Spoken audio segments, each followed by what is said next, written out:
The worst thing about a locked door is realizing too late that you never locked it. Evan Parker heard the handle turn before he saw it move, and in that single, frozen second, his whole body forgot how to breathe.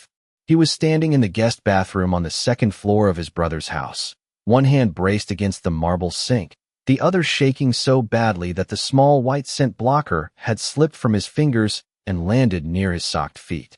Downstairs, the party was still alive, music thumping through the floorboards, laughter rising in bright, careless waves, glass clinking, someone shouting over a football argument in the living room like nothing in the world was wrong.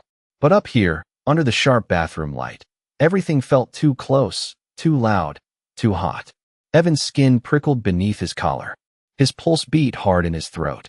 The faint, rain-sweet scent he had spent years hiding was beginning to break through, soft at first, then warmer, curling into the air like steam from a cup he could not cover. He hated it. He hated the way stress made his omega body betray him. He hated that one careless touch from his ex downstairs, one cruel little comment whispered near his ear, had cracked the calm he had practiced all night. He had told himself he was fine. He had smiled when Noah pushed a red plastic cup into his hand. He had laughed when someone teased him for hiding by the snack table. He had looked anywhere except at Caleb Morgan, because Caleb was back in town after 3 years, taller than Evan remembered, quieter too, with that same steady gaze that made every room seem less safe and more impossible. Caleb was Noah's best friend. Caleb had eaten cereal at their kitchen counter, slept on their couch after late games, helped Noah move into this house with 2 pickup trucks and a borrowed dolly. Caleb was family, according to Noah, which meant Caleb was off limits in every way that mattered. Evan bent down too quickly, trying to grab the fallen blocker, but dizziness swept over him and blurred the black and white tiles. He swallowed hard, pressing his palm over the side of his neck as if he could hold himself together by force. Then the door opened. Caleb stepped in halfway, one hand still on the knob, his dark jacket damp at the shoulders from the October drizzle outside. For one breath, neither of them moved. His eyes dropped to the blocker on the floor, then rose to Evan's face, taking in the glassy panic, the clenched jaw, the way Evan had backed himself against the sink like the room had cornered him. Evan's shame hit before his voice did. "Get out," he said, but it came out thin and broken. Caleb should have apologized and disappeared. He should have closed the door, gone downstairs, told Noah nothing, pretended he had seen nothing. Instead, he stepped back just enough to give Evan space, turned his body toward the wall, and gently shut the door behind him. "I'll turn around," Caleb said, his voice low and even. "I'll close my eyes if you want me to. But I'm not leaving you alone while you're shaking like that."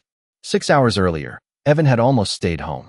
He stood in front of the narrow mirror in his apartment, wearing a soft gray sweater, dark jeans, and the kind of expression people called tired when they did not want to say broken.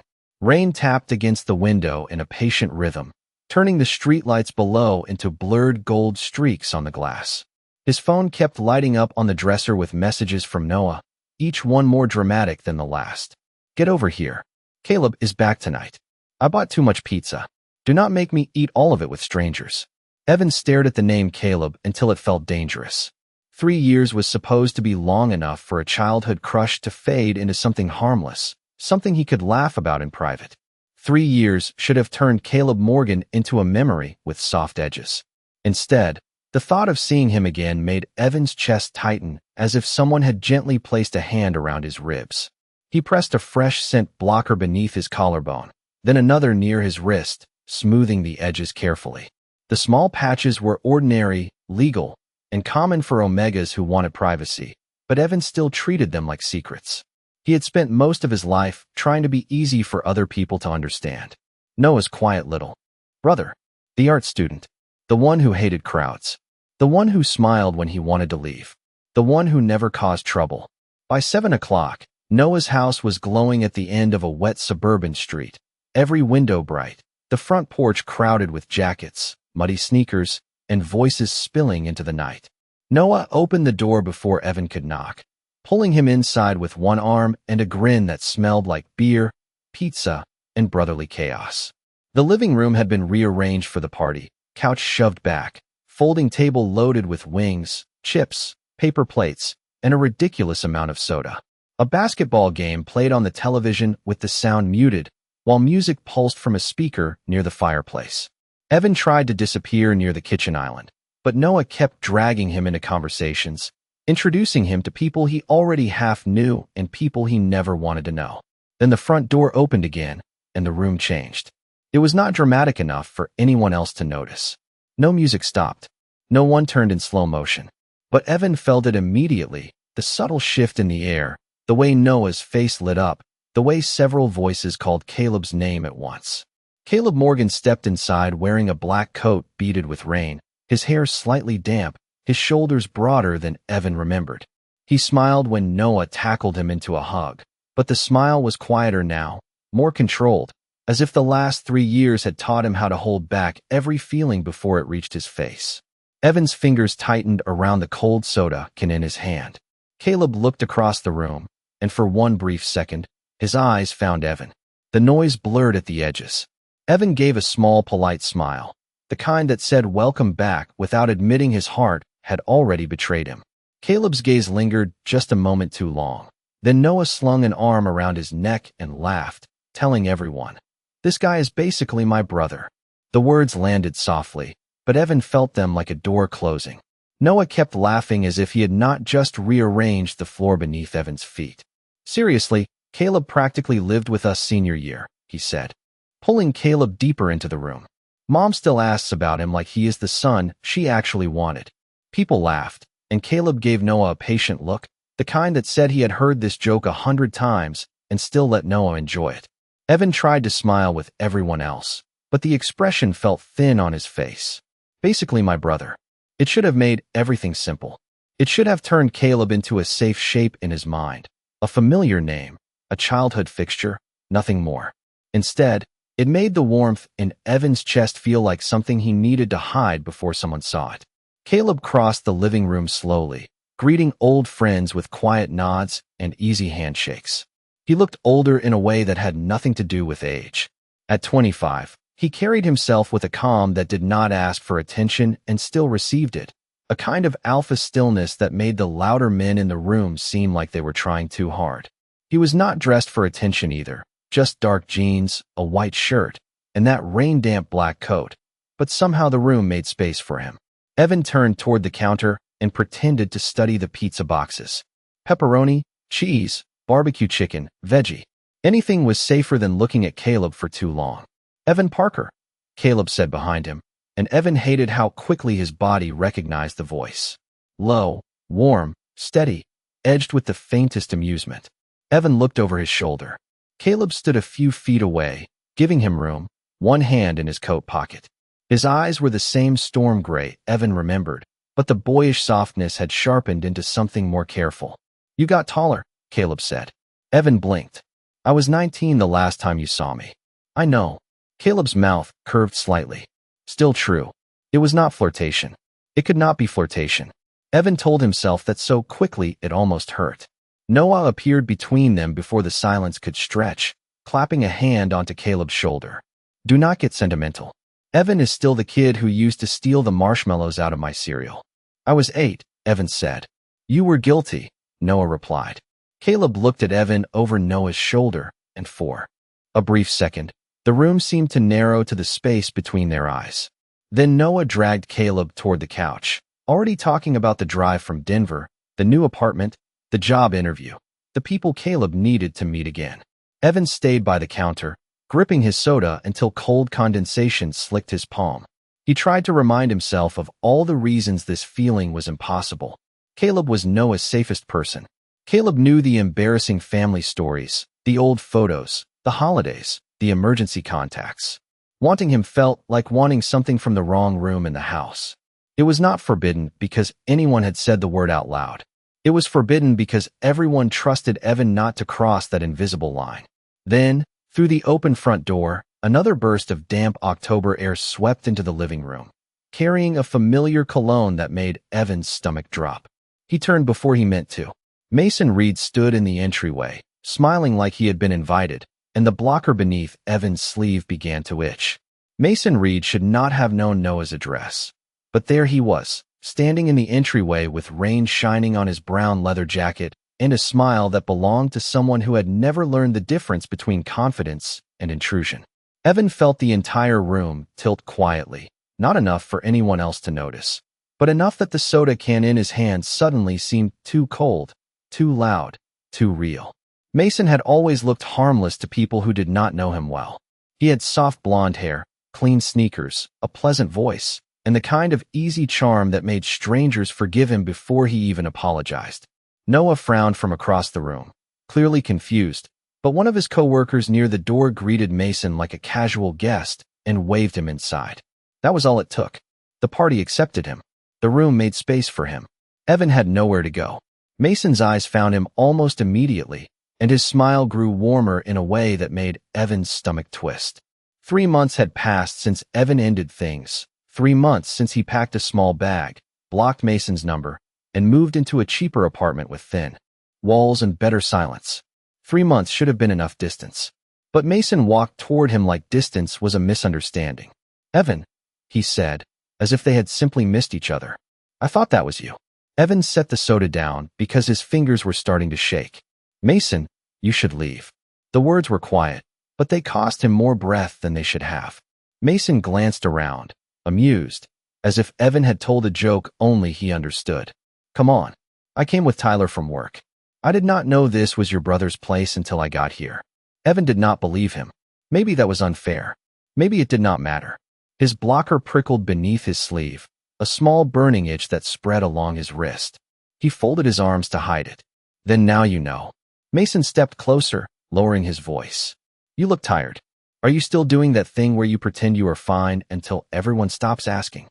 The sentence was soft enough that no one else reacted, but it slipped under Evan's skin with practiced accuracy. Caleb, sitting on the edge of the couch beside Noah, stopped mid-conversation.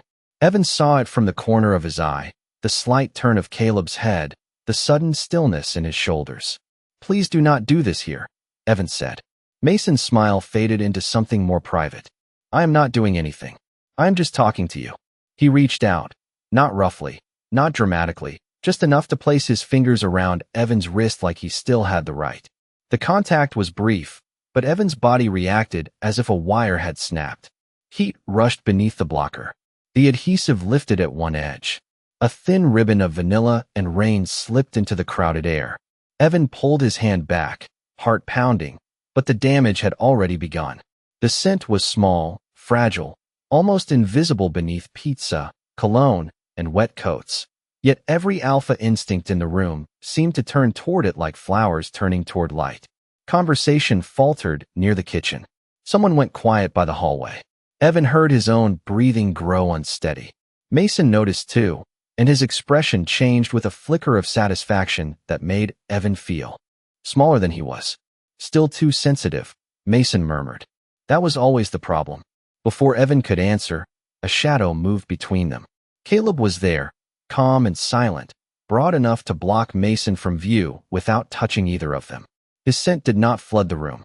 It settled, restrained and cold as cedar after rain, a wall built without a single raised voice. "He asked you to leave," Caleb said. Mason looked up at him, startled by the quiet authority in his tone. "This is not your business." Caleb did not move. "It is now." Noah was crossing the room fast, confusion hardening into concern, but Evan could not wait for questions. Shame rose hot behind his eyes.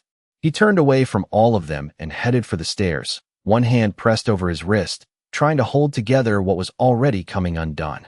Evan made it halfway up the stairs before the noise below collapsed into a muffled blur. Each step felt higher than it should have, as if Noah's house had stretched into something unfamiliar while he was not looking. His palm stayed pressed over his wrist, but the loose edge of the blocker rubbed uselessly against his skin. The harder he tried to breathe normally, the more uneven his breath became. Inhale, hold, exhale. He had practiced this. Therapists taught it. Articles recommended it. Every Omega support forum on the internet promised it helped when panic started turning the body into a house with all the alarms going off at once. But none of those instructions were written for a crowded party, an ex-boyfriend with a careful smile, and Caleb Morgan standing between Evan and humiliation like it was the most natural thing in the world. Downstairs, Noah's voice rose above the music, sharp with protective confusion. Mason, why are you here? Someone lowered the volume on the speaker. The sudden quiet felt worse than the noise. Evan heard Mason answer, smooth and offended, but the words no longer mattered. He reached the second-floor hallway and turned left, away from Noah's bedroom, away from the guest room where coats were piled on the bed, away from anything that might invite questions. The guest bathroom door was open. He slipped inside and shut it with a soft click that sounded impossibly final. The room was neat in the way Noah's house was always neat before people arrived. White towels folded on a shelf, pine-scented soap by the sink, a framed black-and-white photo of some lake Noah had visited in Colorado. Evan barely saw any of it. He leaned over the sink, staring at his reflection under the bright lights. His cheeks were pale except for 2 spots of color high on his face. His dark hair clung to his forehead. His green eyes looked too wide, too young, too afraid. "Get it together," he whispered to himself. His voice sounded small against the tile. He peeled at the failing blocker with shaking fingers, trying to press it back into place, but the adhesive had already softened from heat and rain and panic. When he reached for the spare patch in his pocket, he found nothing but his phone and a folded receipt. He had left the spares in his jacket downstairs. Of course he had. The laugh that escaped him was almost a sob. Outside the bathroom, footsteps moved along the hallway. Evan froze. They paused near the guest room first, then continued, slower now, careful. He knew before the shadow passed under the door that it was not Noah. Noah would have called his name immediately. Noah would have knocked too hard, demanded answers, promised to fix things in the loud, loving way that always made Evan feel more exposed. This was quieter. This was controlled. This was Caleb. Evan turned toward the door, panic flashing hot again. "Do not come in," he tried to say, but the words caught in his throat. Downstairs, a burst of voices rose and faded as someone opened the front door. Maybe Mason was leaving. Maybe Noah was handling it. Maybe none of that mattered because Evan was still trapped inside his own body, with the scent he hated most because it told the truth before he was ready. The handle turned. Evan stumbled back against the sink, knocking the loose blocker from his fingers. It fell to the floor between his feet. The door opened just enough for Caleb to see him, and the entire world narrowed to the space of one breath. Caleb's expression changed, but not with disgust, not with pity, not with the startled hunger Evan had feared from other alphas in crowded rooms. It changed with recognition, and then with a gentleness so careful it hurt. Evan forced out the only words he could find. "Get out." Caleb did not step closer. He did not look away as if Evan was shameful. He simply lowered his gaze to the floor, turned his body toward the wall, and pulled the door closed behind him with quiet care. "I am not here to embarrass you," he said. "I am here because you should not have to disappear just to feel safe." For a moment, Evan could only stare at Caleb's back. The bathroom was small enough that Caleb's presence should have filled it, should have made the walls feel closer and the air harder to breathe. But he had positioned himself carefully near the door, facing the pale painted wall, hands loose at his sides, shoulders still beneath his damp black coat. He was giving Evan the only thing no one else had given him all night. A choice. That made the panic inside Evan falter, not vanish, but stumble, confused by gentleness where it had expected judgment. "You should not be in here," Evan said, his voice rough. "I know," Caleb answered. "Tell me to leave, and I will stand outside the door instead." Evan hated how much that almost made him cry. He turned back to the sink, gripping the cool marble edge with both hands. The loose blocker lay on the tile like evidence. His scent was still there, thin and trembling, vanilla warmed by fear and rainwater, drifting through the room no matter how hard he tried to hold it back. "Noah cannot know," he whispered. Caleb was quiet for one steady breath. "Noah knows you are an Omega. Not like this." Evan swallowed, eyes burning. "Not messy. Not panicking in his guest bathroom because my ex touched my wrist and everyone looked at me like I was some kind of alarm going off." Caleb's jaw tightened, but his voice stayed calm. "No one who matters looked at you that way." Evan gave a small, broken laugh. "You did not even see your own face." "I saw yours," Caleb said. That was enough. The words settled between them, low and careful. Downstairs, the music had stopped completely. The house sounded strange without it, full of distant footsteps and muffled voices. Evan imagined Noah in the living room, confused and angry, Mason being guided toward the door, everyone pretending not to wonder why Caleb had disappeared upstairs after Evan. The thought made his chest squeeze again. His breathing turned shallow. Caleb heard it immediately. "Evan," he said, still facing the wall. "Look at the towel beside the sink." Evan blinked through the blur in his eyes. A clean white hand towel sat folded near the soap dispenser. "Run it under cold water," Caleb said. "Slowly. No rush." Evan wanted to tell him he was not a child, but his hands were already moving. He turned on the faucet, let the water run cold, then soaked the towel until it was heavy in his fingers. "Now place it against the back of your neck. Not because anything is wrong with you. Because your body thinks it is in danger, and we are telling it that it is not." The towel touched his skin, cold enough to pull a shaky breath from him. Caleb breathed in once, deliberately audible but controlled. "Follow me. In for 4. Hold for 2. Out for 6. Evan followed because resisting would take strength he did not have. The first breath broke halfway. The second came unevenly. By the 5th, the room stopped spinning at the edges.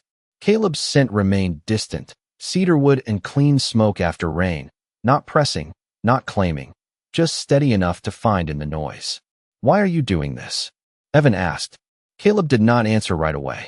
When he did, his voice was softer than Evan had ever heard it.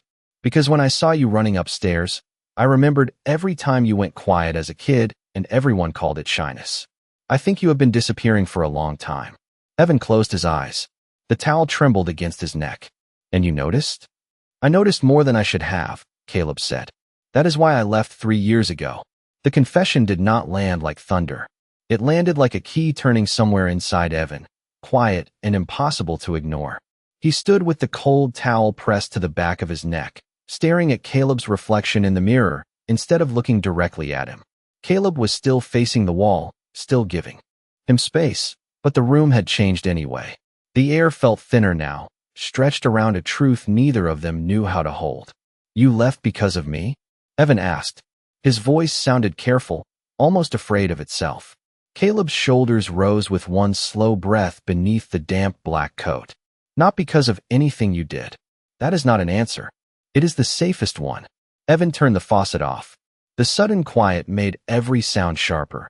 The distant murmur downstairs, the rain brushing the bathroom window, the pulse still beating too hard in his ears. "I am not 19 anymore, Caleb." Caleb lowered his head slightly, and when he spoke again, the steadiness in his voice had a crack running through it.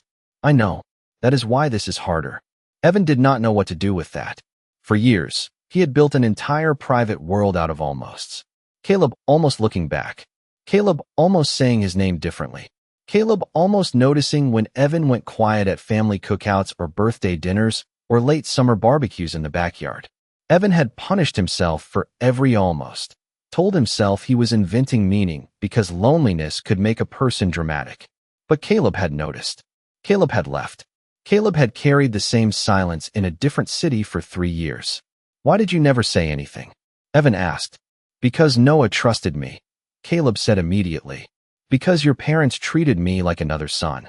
Because you were finding your way, and I did not want to become one more person whose feelings made your life smaller."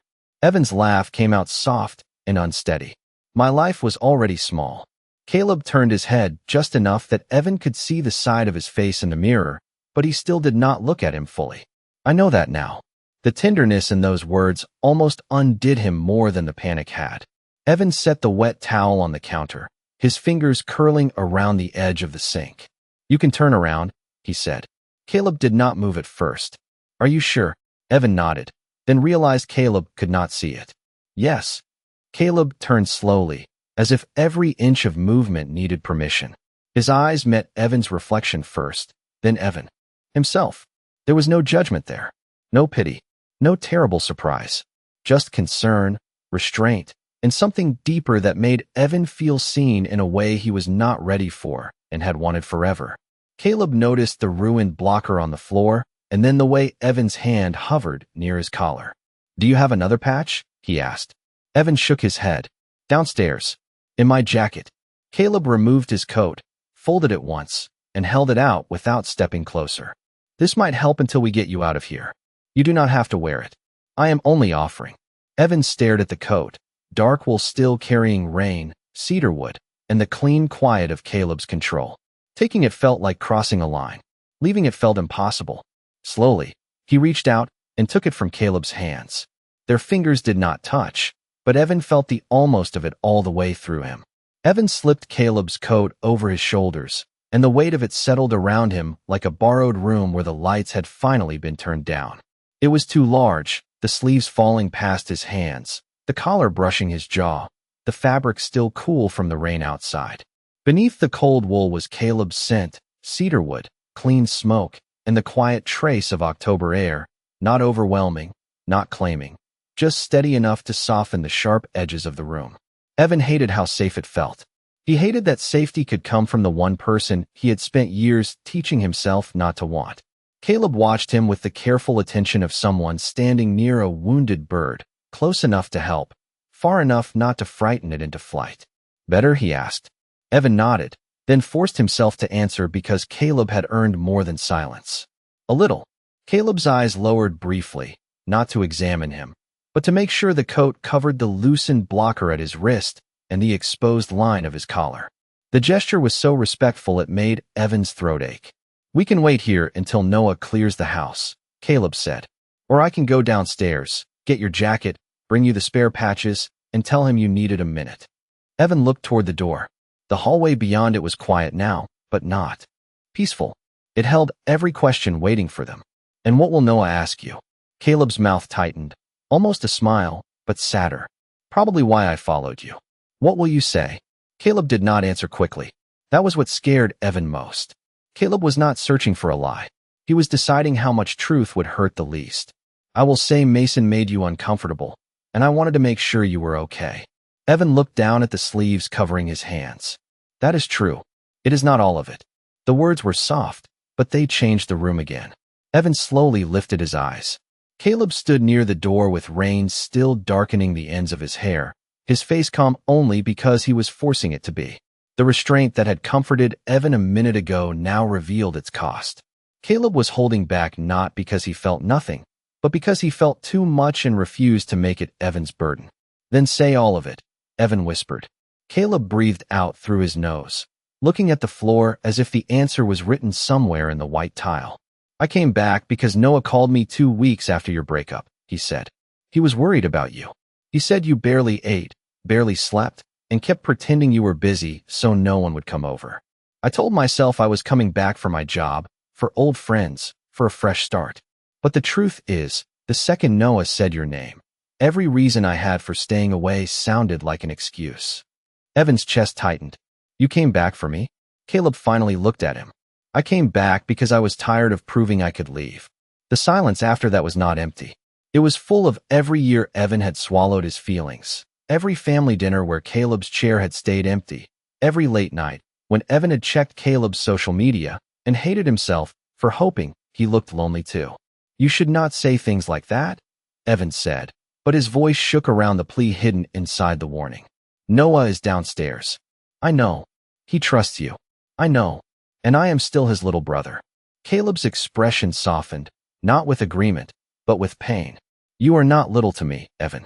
You are not a mistake, or a secret, or a problem I lost control of. You were someone I cared about before I had the right to, and someone I care about now enough to stop if you ask me to." Evan gripped the front of the coat with both hands.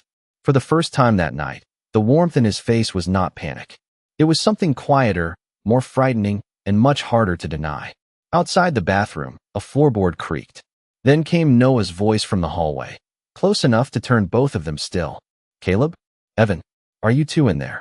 Noah's voice did not sound angry at first. It sounded confused, and somehow that was worse. Evan stood frozen in Caleb's coat, the sleeves hanging over his hands, his heartbeat suddenly louder than the rain against the small bathroom window. Caleb did not move toward the door. He did not answer for him. He looked at Evan instead, asking a question without saying it, giving Evan the choice again when every instinct in the house seemed to be pushing them toward exposure. Noah knocked once, not hard, but firm enough to remind them that he was on the other side of the wood, close enough to hear if anyone panicked. "Evan," he called, "are you okay?" The concern in his brother's voice loosened something painful in Evan's chest. For all his noise, all his teasing, All his careless jokes about Caleb being family, Noah had never meant to build a cage around him. He had only loved loudly, and Evan had mistaken that love for a room where certain truths could not survive. Caleb lowered his voice until it was barely above a breath. "Tell me what you want me to do."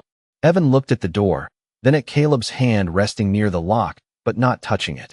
He thought of Mason downstairs, of the way shame had rushed through the room faster than his own scent. He thought of the ruined blocker on the floor, the 3 years Caleb had stayed away, the coat around his shoulders, the sentence still burning between them. "I came back because I was tired of proving I could leave." Evan swallowed. "Do not lie," he whispered. Caleb's eyes searched his face. "Are you sure?" Evan was not sure. His whole life had been built on making uncertainty look polite. But he was tired. Tired of hiding discomfort so other people would not feel awkward. Tired of treating his own softness like a public inconvenience. Tired of wanting Caleb Morgan only in rooms where no one could hear him breathe. He nodded once. "Just do not say everything for me." Caleb's expression softened with understanding. He turned to the door and opened it only a few inches, keeping his body angled so Evan remained shielded from the hallway. Noah stood outside in a navy hoodie, his hair messy from running his hands through it, his face tight with worry. His eyes flicked from Caleb to the coat around Evan's shoulders, and the silence that followed was small, but sharp. "Mason is gone," Noah said slowly. "Tyler took him home. I told everyone the party is over." Evan closed his fingers around the coat sleeves. "Thank you." Noah's gaze moved to him fully, protective and uncertain. "What happened?" Evan felt Caleb go still beside the door, ready to step back, ready to take blame, ready to leave if Evan asked. That steadiness gave Evan enough courage to breathe. "Mason touched my wrist after I told him to leave me alone," Evan said. His voice trembled, but it did not break. "My blocker failed. I panicked. Caleb saw and helped me calm down." Noah's face changed, first with anger at Mason, then with hurt that Evan had been alone with it, then with something quieter when he looked at Caleb again. "And your coat?" he asked. Evan looked down at the dark wool around him. A lie would have been easier. A joke would have been safer. Instead, Evan lifted his chin. "He offered it because I felt exposed." Noah stared at him for a long second. Then his eyes moved to Caleb. "You followed him upstairs." Caleb met his gaze without flinching. "Yes." "Because he was upset?" Noah asked. Caleb's jaw tightened. "Because I care about him." The hallway went silent. Evan could hear rain, distant tires on wet pavement, the faint hum of the bathroom light behind them. Noah looked between them, and for the first time in Evan's life, his brother seemed to understand that there was a door he had never noticed, and Caleb had been standing on the other side of it for years. Noah took a slow breath. "Evan," he said carefully, "is that what you want?" Evan looked at Caleb, who did not plead, did not push, did not even smile. He only waited. Evan's fingers relaxed around the coat. "I want to stop pretending I do not." Noah closed his eyes for a moment, as if the answer hurt and relieved him at the same time. When he opened them, his voice was rough but gentle. "Then we talk tomorrow." "Not tonight. Tonight you get home safe." Caleb looked at Evan. "I can drive you." Noah pointed at him immediately. "I am coming too." For the first time all night, Evan almost laughed. It came out small, tired, and real. Caleb stepped back to give him room to pass, but as Evan moved into the hallway, Noah noticed the ruined blocker still lying on the bathroom floor. His face softened. He picked it up, dropped it into the trash, and said nothing. That silence felt like mercy. Downstairs, the house was nearly empty, the air cool from the open front door, the party reduced to abandoned cups and half-folded blankets. Evan walked between his brother and the alpha who had finally stopped leaving, wrapped in a coat that smelled like rain and cedarwood, and for the first time, the space between them did not feel forbidden. It felt unfinished.